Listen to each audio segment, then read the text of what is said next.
यमुनानगर के जगाधरी विधानसभा के छछरौली में बीजेपी की विजय संकल्प रैली हुई और इस रैली को सीएम नायब सिंह सैनी और कैबिनेट मंत्री कंवरपाल गुर्जर ने संबोधित किया। इस दौरान उन्होंने विपक्ष पर भी जमकर निशाना साधा। बीजेपी की विजय संकल्प रैली की ये तस्वीरें, जिस दौरान सीएम नायब सिंह सैनी ने जमकर निशाना साधा और विपक्षी दलों पर, इंडी गठबंधन पर सीएम नायब सिंह सैनी जमकर निशाना साधते नजर आए।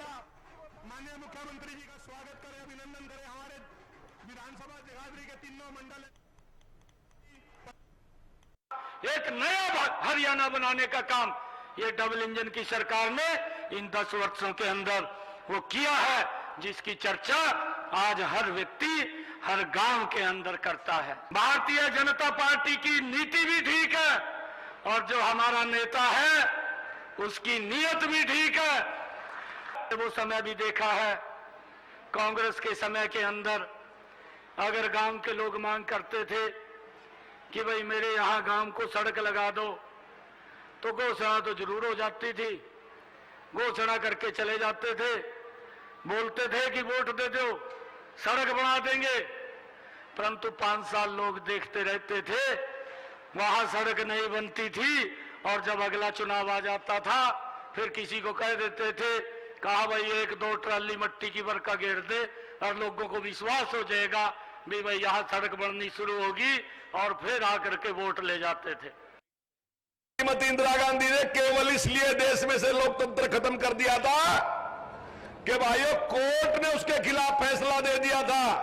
कि उसका चुनाव अवैध है, और उसने कोर्ट का फैसला मानने के बजाय देश में इमरजेंसी डिक्लेयर करके और देश के जितने भी विपक्ष के नेता थे उन सारे लोगों को जेल में डालने का काम किया। 85,000 लोग गिरफ्तार हुए थे। भाइयों,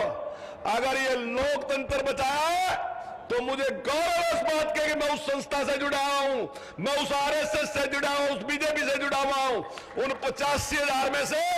80,000 गिरफ्तारी देने वाले लोग जो थे वो या तो आरएसएस के थे और या भारतीय जनसंघ के थे। तो इन्होंने अपने कार्यकाल में जब तक कांग्रेस का राज रहा 100 बार से ज्यादा 356 का इस्तेमाल करके सरकारों को भंग कर दिया। आजकल कह रहे कि ईडी का बड़ा भारी दुरुपयोग हो रहा, तो भाइयों ईडी ने जो शिकायत करी ना,